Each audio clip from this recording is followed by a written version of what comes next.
The following program was produced by an independent community producer. The opinions expressed do not necessarily reflect those of the ECAT staff or board of directors. Come to you from underneath a peach blossom. It's time for an episode of BeAuSm. Find positivity throughout your life and work. Just like our mascot rooster, Steve the Jerk. Hello and welcome to another exciting episode of the BeAuSm Podcast. And this one is one for the ages. Come together. You won't have heard the podcast recording yet. I did a recording. And before I get going, the seat across is empty. Mark is not here today. He has been rocking and rolling, busy with his day job and speaking and merchandise master stuff. So he's unable to join us. But I'm Joshua Peach. I'm your host. And what we've had transpire in the last 2 weeks is something extraordinary. I was on the Joe DeCina Hardway podcast 2 weeks ago, recorded, and that's why it hasn't published yet. And I either challenged myself or he challenged me subliminally somehow to run in one of his Spartan races, and I committed to doing it. He offered to give free registrations to my friends, supporters, and family, which I welcomed and said thank you. Well, said, let's do one better. Let's raise some money for a worthy cause. And it happens to be Veterans Day weekend. And so here we are with none other than, I think you've got the record for the most times on this podcast of any single guest, Mr. Ed Roshitsh. So, Ed, welcome to the podcast once again, my friend. Brother Peach, thanks for having me on again. I really appreciate it and all the support you've given to holidays through the years. Yeah, no, my pleasure. And sitting next to me, who is a little nervous. It's his first ever podcast. So we're gonna tread lightly with him, but it is a friend of 30 plus years, and we'll get into Chris and how he got here. But Chris Martignetti, welcome to the podcast studio in person. Thank you, Josh. Oh, hey, It's quite Chris. an Don't we honor. have to make him sing the BeAuSm song, the Steve the Jerk song? Yeah, well, I tell you, there's been a lot going on with the Steve the Jerk song. I just had to let the my childhood friend that wrote and sang that song know that Steve is no longer with us. So Steve went to the chicken heaven in the sky, sadly, a couple months ago. So we're coming up with a new rendition. We'll make him sing it on the second go around. So Ed's here because on Joe DeCina's podcast, I said, let's raise money for a worthy cause. Didn't realize it was Veterans Day weekend. And when I put some thought into it, it didn't take but a second. I said, let's raise money for Holidays for the Heroes because it's so fitting. And Joe DeCina turns around now. Meanwhile, I'm in no shape to be doing anything at any level. But he says, perfect, let's do it. And you in your BeAuSm brigade will run in my heat, which isn't even a listed available heat for people. It's like friends and family. We're going to run with Joe DeCina at 6:30 in the morning on November 9th. We're going to raise money for Holidays for the Heroes. And for those people that haven't been watching and listening to us for some time, give us the background on Holidays for the Heroes. How did it come about? What a great story. And where have you gone with it? And what's the need look like today? Yeah, wow. So first off, it was a happy accident that has been now a 4-year project and mission for a number of folks. And, Peach, you've been one of the most steadfast supporters, since day one. But, the happy accident was over Thanksgiving weekend in 2019. I realized that almost a whole year had gone without raising money for veterans. And I've been pretty active through the years, usually with endurance sports, Ironman, long distance, running, et cetera, to raise money. And so I was like, oh my gosh, it's too late in the year to do something associated with a running event. So I just threw a simple post out on LinkedIn and said, hey, if you are active duty or you have somebody in your family or friend circle that's active duty, I'll personally buy 5 round trip tickets home for Christmas. And it was amazing. You piled on with a ticket, Les Trackman piled on with like 5 tickets, and all of a sudden this thing just snowballed. We had nearly 60 tickets purchased that year. We made CNN News, we made Fox News. The thing went just totally viral. And yeah, we got 60 troops home, Air Force, Army, Marines, Navy. I think we even had a Coast Guard guy that first year. And so I thought long and hard over the holiday season, being a veteran myself, knew how hard it was to get people home, and, had caught lightning in a bottle for that past year with those 60, and decided to create a 501c3 called holidaysfortheheroes.org. And to date, we've gotten 418 active duty military home of all the branches. And we're hoping to get to 500 this year is our goal for holidays this year. Yeah. And it is amazing. And I remember when you made that post, and it was probably 48 hours in, and you texted me, and you're like crickets. And I said, don't worry, the algorithm will figure itself out. The get home gods are gonna pile it on. And that post went from like tens of views to, what did you get, 250,000 or it was almost like 400,000 hits. Yeah. Off of that. I'd be remiss to not thank Andrew Appleton, the travel agent, who just serendipitously, got a copy of the post, and, shot me a note and said, "Hey, dude, you need help on the travel agency side. I'll do it commission free." Yeah. And Andrew and Amanda and a few others there, on his team, have been taking care of us ever since. Yeah, I will never forget meeting Andrew via the phone in 2019.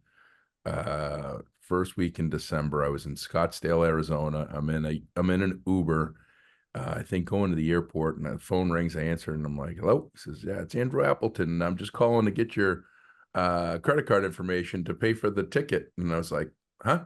And he told me what he was doing and everything. I was like, "Oh, that's perfect. That works great." And he literally the first year you pulled names of who, because you had more at one point, you had more names than you had donors, because it was literally it was totally grassroots.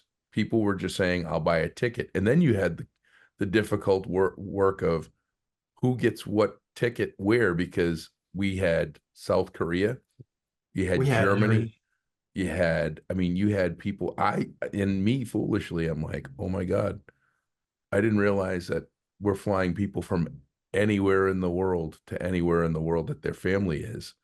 And then you drew names as to who got what soldier that they sponsored, which that was a huge commitment from the donors, right? It was just, we all just said, just we're good for a ticket, we're good for 5 tickets, and see where it goes. And now you have it where people donate throughout the year different amounts. They can donate a full, which I think $600 it might be the average. But I mean, what was the most expensive ticket so far? Yeah, the most expensive ticket, give or take, was like $3,200, and I think it might have been that kid from Bahrain who was in the Navy, trying to get home. This year so far, tickets are more expensive. I mean, we're all seeing it. And, I think we're probably averaging now about $900 a ticket for this year. But, most expensive one we have on deck is about $2,000. Believe it or not, Ghana has a reciprocity agreement with the U.S. where their folks can be citizens there and serve in our military. And so we've got a Navy kid that we're trying to get home this year to Ghana. Wow. Yeah. Wow. You have a good memory, Peach. I mean, one of the highlights I don't know if you remember, you probably remember, you raised $8,100 with basically a tin can and a hat, passing it around that Oh, the big first year. check. Yeah. Yeah, the Yeah, big check. Yeah, that was big fun. check. Yeah, Yeah. it No, was so cool. no, well, it makes, look,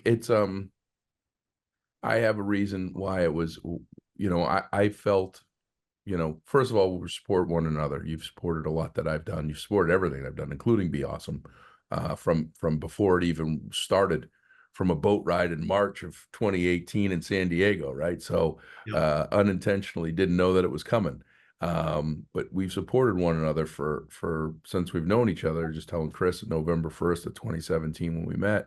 And that's kind of what we do. But the program that you've put together unintentionally, a happy accident, as I think you called it, it hit a chord with me, and I think I helped contribute for the soldier that was in Germany that got to fly home, and it wasn't during the holidays, and it was because we gave him, in essence, an opportunity he wouldn't have had otherwise, which was to be with his wife when she gave birth to their first child. Yeah. There is not something more powerful and a gift than that, especially for an active duty military that was essentially sacrificing their lives in an experience like that. That struck a chord with me. And Totally. I mean, the human stories we've had, weddings and births and mom and dad's 50-year anniversary. We've had pretty much every human story under the sun. These tickets have supported getting folks home, and it's just been, it's fun raising the money and getting the numbers up. Hey, 418 go, but the human stories are just you get allergies.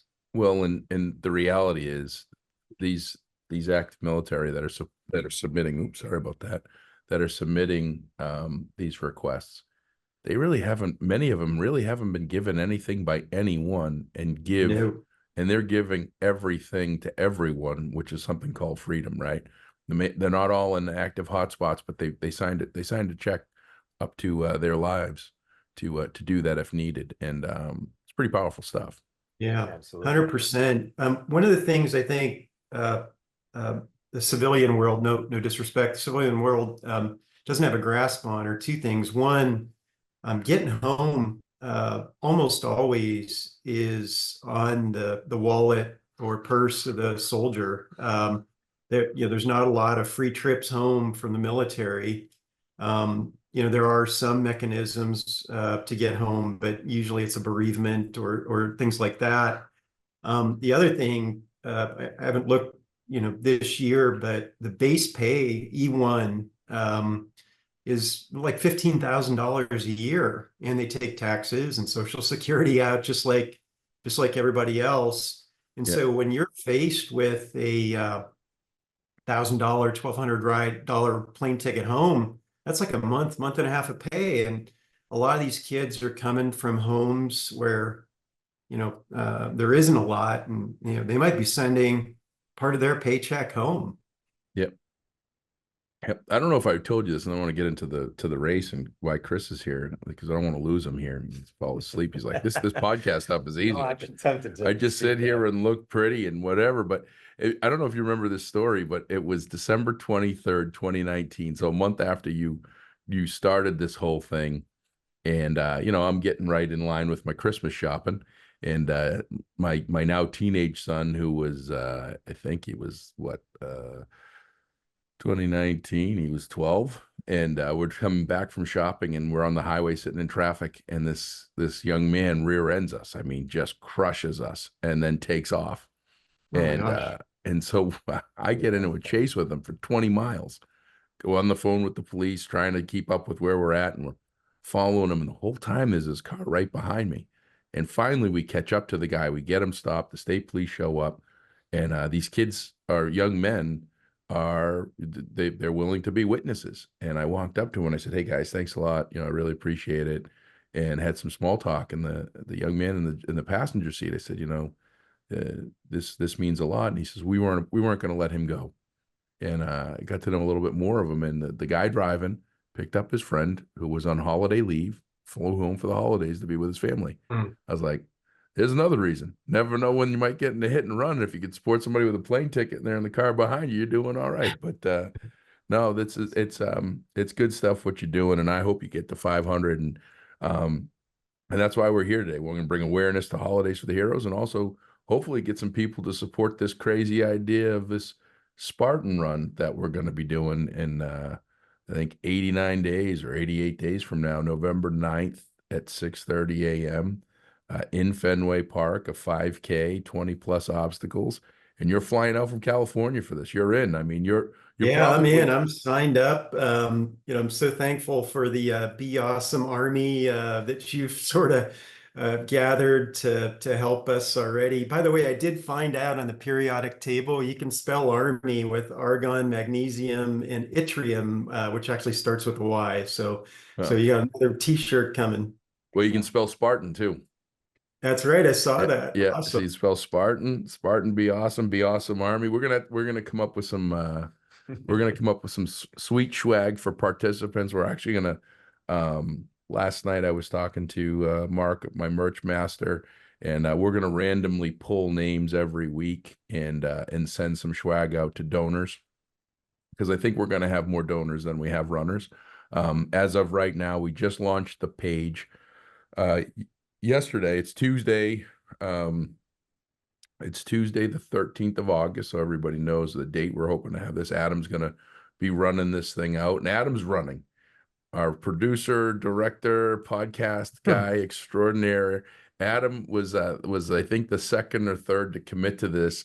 He's like, I'm going to do it. And I was like, what? And he says, yeah, I'll do it. And we'll capture it all. So he's going to be running it with a GoPro. Like, here's the one up, right? So thank you, Adam, for your support. But launched the page yesterday.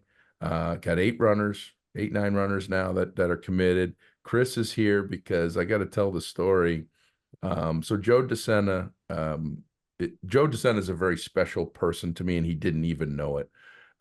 In 2020, I went through a pretty quiet bout of multiple series of depression, and they were all in different levels. But BeAuSm, it's tough having a company that's set to be the pillar of positivity and give people reinforcement and tell them that everything's going to be all right, and going through a world that nothing's all right. And it was a matter of a couple of days because of COVID that I lost 39 paid keynotes. I was finally starting to get paid to do keynotes, and I was getting a small 4-figure number, but it was a number that I was going to do okay with. 2020, everything was kind of looking good. I had 20 in-kind keynotes that were part of my W-2 day job that I committed to, and I was committed to doing them regardless of when we came out of COVID, with knowing that there was some uncertainty there, and then we went 62 days without doing a single dollar in business. We didn't sell a single T-shirt, a sticker, a coffee mug, didn't book a speaking engagement,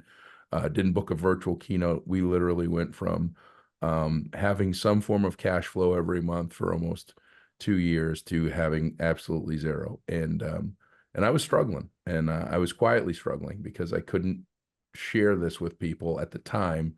One, I think it would have probably crippled me even more, but two, other people were struggling. And my grandfather used to always tell me, he used to always pack these boxes. Story's been told a couple times in recent weeks. He used to always pack boxes with clothes and things and ship it back to Madeira, where my family was from. And we were poor. And I'd sit there as a kid at like 3 and 4 years old and be like, Grandpa, why are you packing all this stuff and shipping these? We don't have much. And he says, people have less. He was a person of few words, but powerful.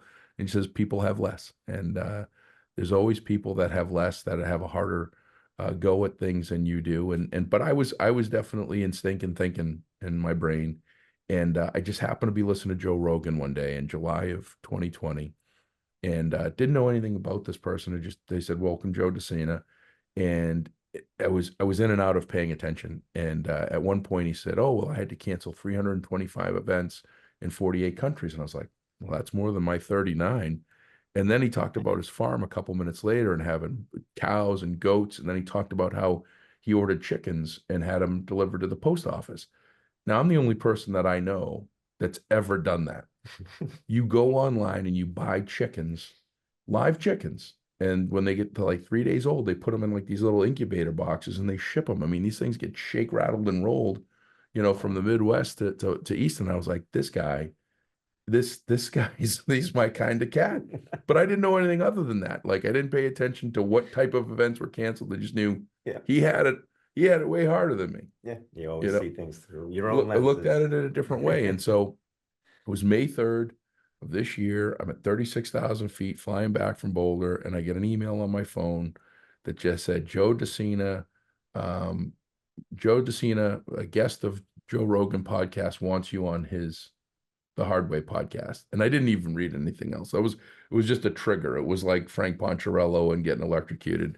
I just had this trigger effect in my brain, and I immediately responded, I'm in. Let me know what I need to do. And then, much like my response to you, when you said I might get challenged. Yeah. I said, if you accept, I'm doing it. Yeah. Well, that was the whole thing. So I didn't know anything about this whole podcast. And so I started listening to it, and I'm like, oh my God, they must have screwed up somewhere. The program manager had to have messed up, because Joe's done 900 up to the point of when I was on. He had published 912 podcasts. He's in the top 0.5% of all podcasts. He's in the Joe Rogan realm, right? But all the guests I listened to were people that had that were in shape, have done hard things physically, complete opposite of me, not overweight, not out of shape. And I'd share with you guys offline. I was coming back from Alaska last month, and I put my seatbelt on the plane, and I'm like, oh my God, I'm really close to needing the seatbelt extender. And that was like a wake up call for me. And so I'm listening to these episodes, and I call Chris. This is like, it was a couple days or a week before I'm on the podcast, and I was nervous. So I'm like, these guys have messed up. Like, when they see me, they're gonna be like, oh Jesus, what do we do here? We didn't sign up for this. But I was like, I think that every episode I've listened to, Joe challenges the guest to bring them their friends and run a race free of charge. And I was telling you that, and you're just like, all right, I'm in. And it was like, I didn't even invite you yet, because I wasn't invited, but you were like, I'm in. If it happens. If it happens, I'm in. I'm signed up. And like, you were in Canada and you signed up. Like, I told you that it was on, and you were like, yep, I'll sign up. And you committed to it. And looking forward to it. Oh yeah. Well, it was funny, because I don't think Joe either was like, I think he baited me. I think he baited me, because his whole positioning was nothing like any of the other ones.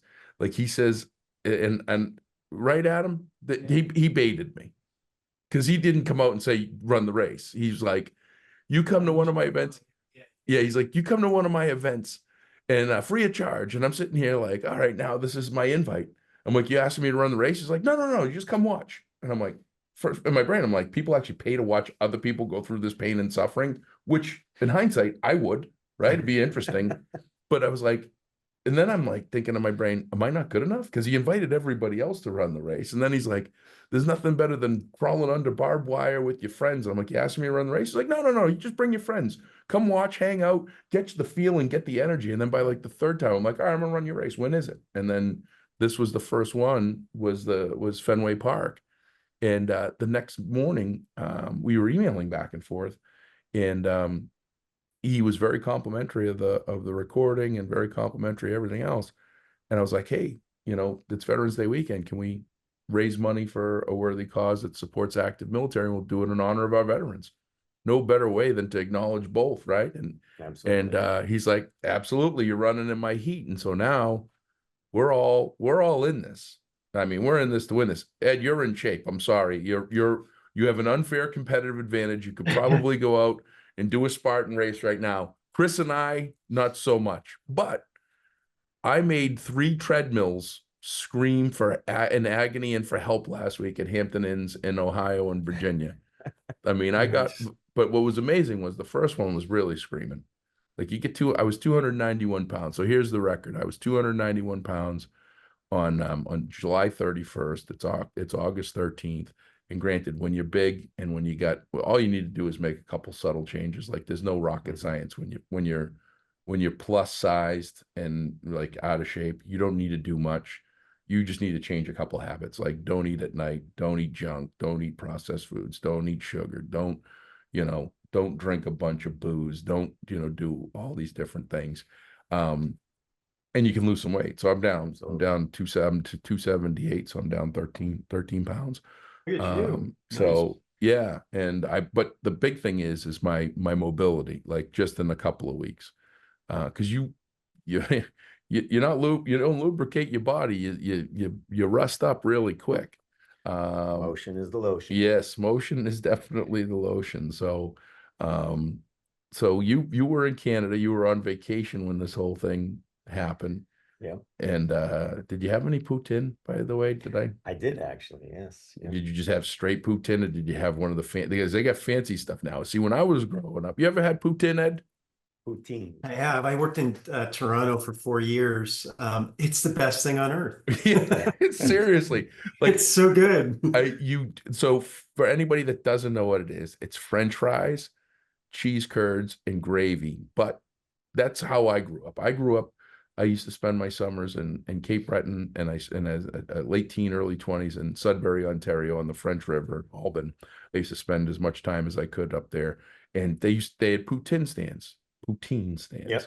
And they were literally, yeah. I call it pronounce it poutine because I'm not Canadian for that part. But they literally just had stands on the side of the road where they would just give you these plates loaded with just cardiac arrest waiting to happen. But now they put like lobster in it and all sorts of fancy ground stuff. Up meat and whatnot. Oh yeah, pulled pork and all that. So you had a healthy serving of it. Yeah, I did enjoy it. It was thinner curds. I don't like the big chunks of curds. I like it distributed. I don't care how the curds are, as long as I have a big plate of it.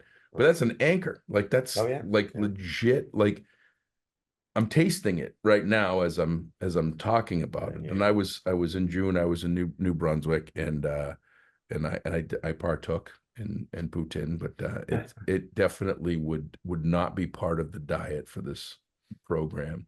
It's part of my annual snowmobiling ritual. Yeah, I always go out with some poutine somewhere in northern Maine. So here's one of the things that's interesting, and Ed, you chime in on this because you're like a health guy. So for those people that don't know, part of that fundraising for $8,100 was you were running across Georgia, or you were doing some ultra marathon run. Yeah, you tried to run across America, right? I haven't driven across America yet, but at one point you tried to run across America. In 2013, yeah. Yeah.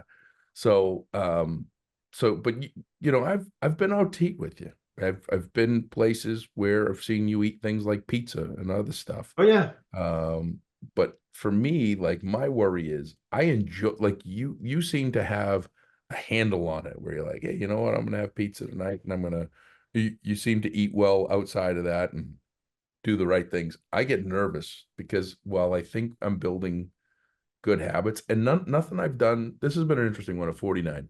I've done every diet. I've done every routine.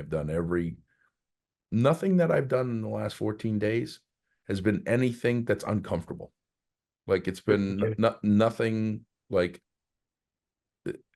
I'm not sitting here going, oh my God, I'm suffering so much. This is terrible. This is awful. Why am I eating all this food that's good for me? Why am I not eating stuff with more preservatives and poison and everything else? And,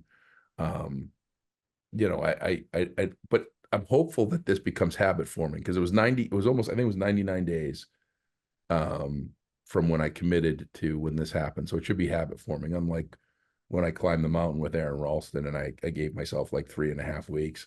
You were on the road with me when I did that, right? Remember, I was like, it was like early in the morning or late at night. We were in Frederick County, Virginia.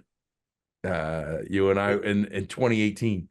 And you're like, what are you doing, Peach? And I'm like, I'm going on the treadmill. You're like, good for you. And I'm like, yeah, it's short-lived. It'll be like another 3 weeks. This climb will be done, and I'll be right back to give me the breakfast buffet.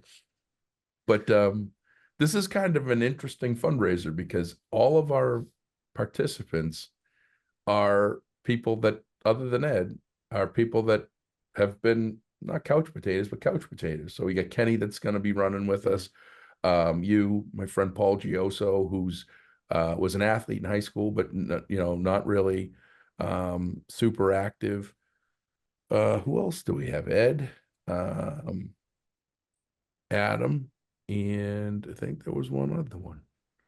Thought there was 7 or 8, but that's what's really cool about all of this is like a bunch of us are gonna go out road warrior at 50, close to 50 or over 50, and see what I wasn't gonna give away your age, but and gonna go put this to work at Fenway Park, which is pretty freaking cool. Looking forward to it. Yeah. And it's for a great cause. I admire everything you're doing, Ed.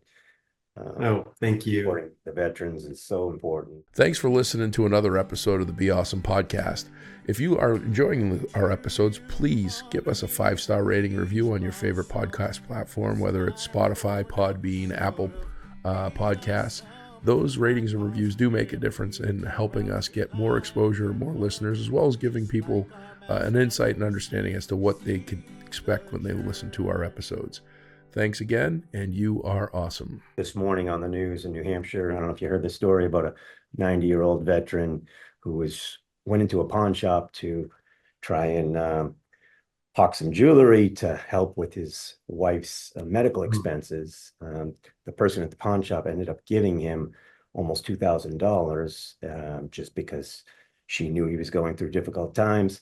Someone started a GoFundMe. It's now up to $400,000 that they raised for this guy and totally changed his life. It's the cutest old man. Yeah. And, obviously he sacrificed everything and he was just completely shocked at, the amount of support and, just everyday people doing amazing things and just supporting others is what life's all about. Yeah. Yeah, no, that's an amazing story. And, it just reminds you, there are still great, good people out there that are willing to help people, whether they're veterans or active duty or any other sort of human situation. There's people out there that'll support it. Yeah, I don't know. I think I told you the story, Ed, but one of the things that, I think differently sometimes, and sometimes if I say this the wrong way, I apologize, but it's the best way I know how to say it.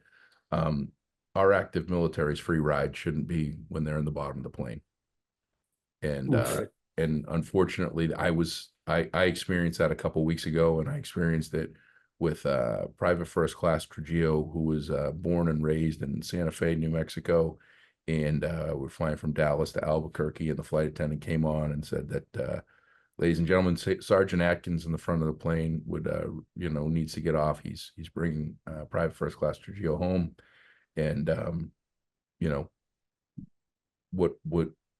what I found out when I looked everything up is that Private First Class Trujillo was 22 years old. And on July 9th, 1942, he was captured as a prisoner of war during World War II and was part of the Death March. And for the better part of almost 20 days, he was beaten and abused and forced to walk this 65 miles. And on July 26th, 1942, succumbed to his injuries and was killed in action. And it wasn't until last year that they were able to positively identify his remains and bring him home. And they were burying him in Santa Fe in his hometown 82 years after he was killed. But that, we treat as we should. We honor our active military when killed in action or when they pass in that way. But we should, the biggest thing to before thanking veterans, we should thank our active military, right? And we should be helping them out. $15,000 a year does not go very far. And lots of them want to come home for all different reasons and don't have the ability or the means to. Which reminds me, you get a pretty active request list. How do people request their loved ones or if they're active military? Because it's a lot of family members that actually are requesting on behalf of their loved ones, family members, and friends, right? But how do they? Yeah, how does someone do that? If I had to just sort of guess the number, Pete, it'd be probably 20% are family making the request at the benefit of the active duty person. The other 80% come in through, the holidays for the heroes.org page. There's an application. We have them get us a picture that we can use for fundraising, a little paragraph that talks about the why of the trip. And again, those human stories are really amazing sometimes. We just did a baptism of somebody needed to get home for a baptism for the baby. It was like, military is not going to pay for that. Red Cross is not going to pay for that. So we were able to get that one done, which was amazing. So, those applications, the human story, the picture, and then the network of people, LinkedIn, Facebook, Instagram, BeAuSm folks, everybody is sort of amplifying, and Spartan and Joe doing what they did, that gives us probably a whole new fresh set of eyeballs that can take a look at this mission we have of getting these troops home, and maybe we'll, get a few more people interested in what we're doing.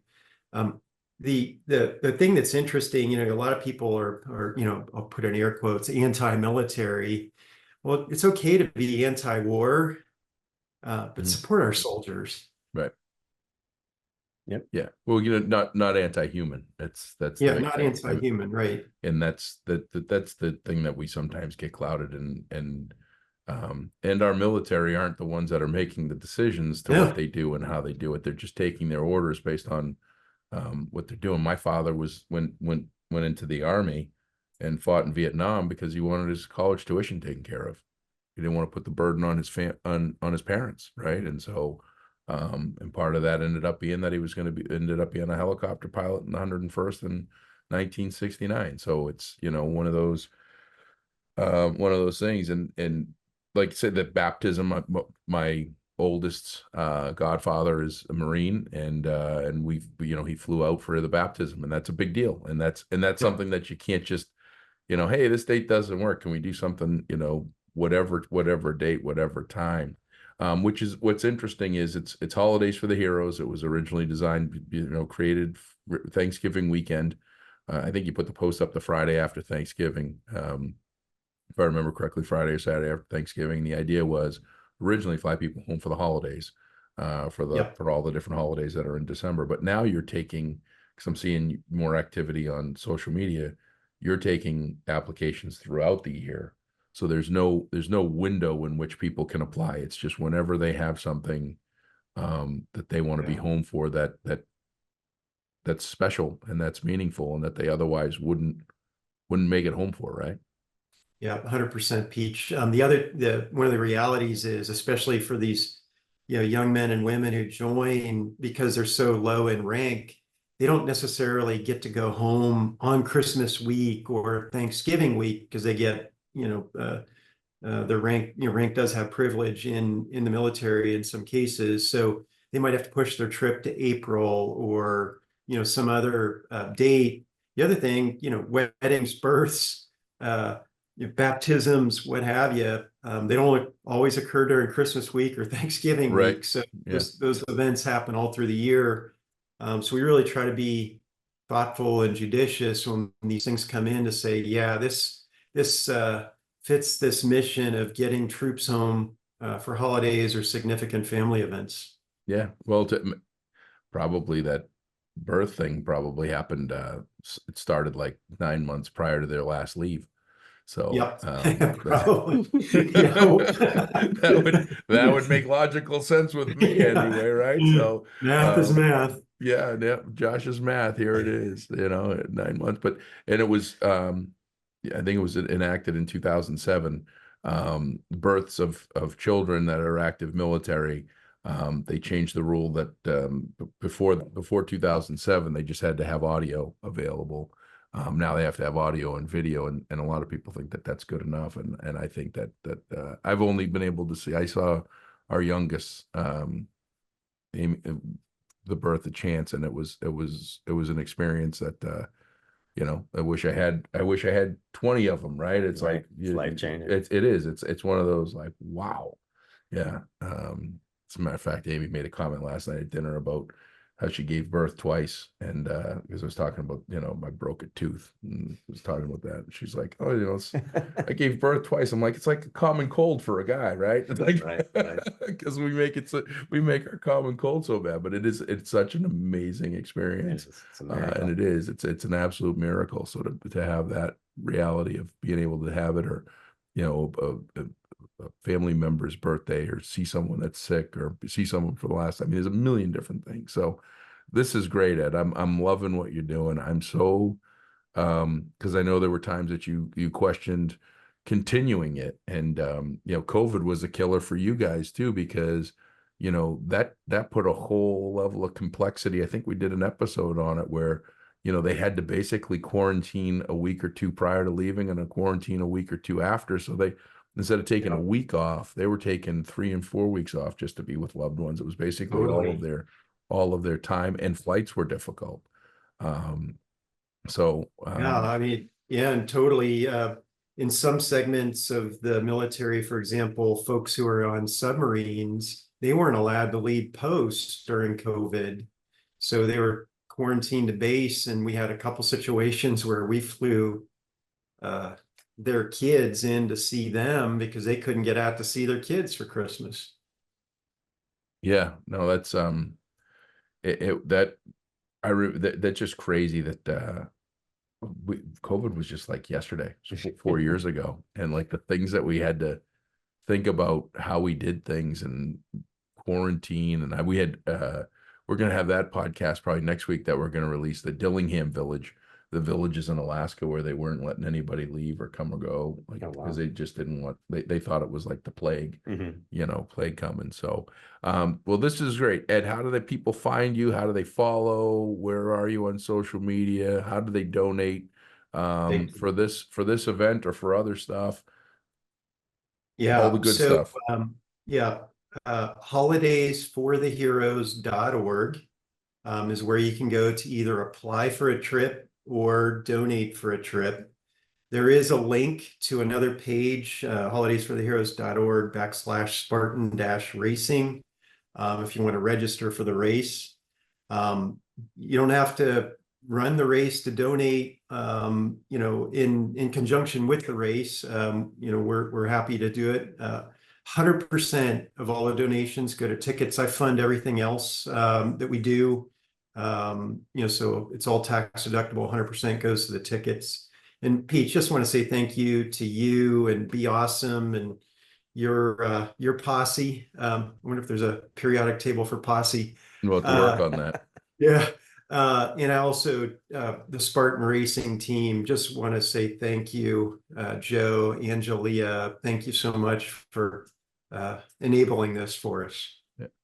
No, it's our honor. And I've set a goal. I forgot about the $8,100, so I'm glad I upped myself and I didn't even realize it. But I've set a personal goal. And this is going to be, not looking for big donors, just looking for lots of donors. But I've set a goal for you to have a check of at least $10,000. And that'll fly, 8, 10, 12, depending on the plane ticket. But that'll fly, close to a dozen of our active military home, with $10,000. I'd love to break through that.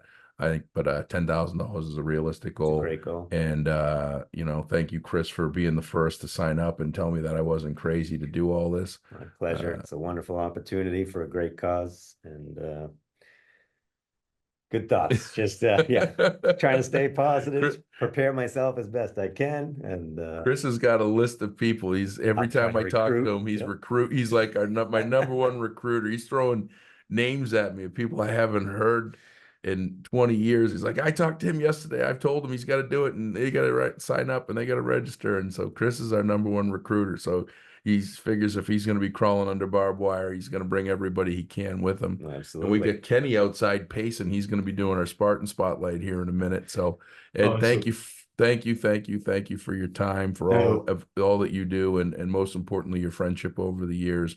And I'm really glad that you stuck this out and you continue to do it. And it is 100% of every dollar that is donated goes to plane tickets. You have taken on this program as kind of your your give back. And so your yearly costs Absolutely. and administrative and website and everything else, you encumber that so that people know that if they donate $1, 100 Yep. cents goes to every bit of it to the plane ticket. So 100%. that, Wonderful. that'll do it for this episode. Stay tuned for more information. Be sure to follow us on social media. Be sure to follow Ed. If you feel so inclined, we would be grateful for your donations to support this worthy cause. Donate any which way you want, but obviously we'd love to be able to track it through the Spartan page so that we are going to be doing BeAuSm random swag sends to folks every week. We're going to pull a name or two or 5 names or however many names Mark wants to get out there and be able to pull for folks to just send random thank you gifts. We really appreciate everybody's support and help us get to $10,000 and support our active military. And hey, if you want to run the race, send Josh at BeAuSm.com. If you can't find the link or anything on Holidays for the Heroes, and all of the links will be on our show notes. But if you can't find that, email Josh at BeAuSm.com. We have 100 registrations while supplies last.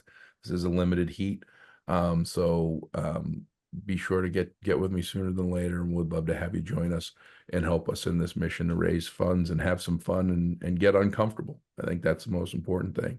And as always, we appreciate anybody that's loving what we're doing to give us a 5-star rating and review. If we don't earn that with you, please email me first. Tell me what we can do better. We do our best to make you happy, and that's what this podcast is all about. But 5-star rating and reviews are greatly appreciated. I think we're at almost 80 total on all platforms, or 90. The goal is to get to 100. So anything you can do to help us there is also appreciated. And just remember, you are awesome. Coming to you from underneath a peach blossom. It's time for an episode of BeAuSm. Find positivity throughout your life and work. Just like our mascot rooster, Steve the Jerk.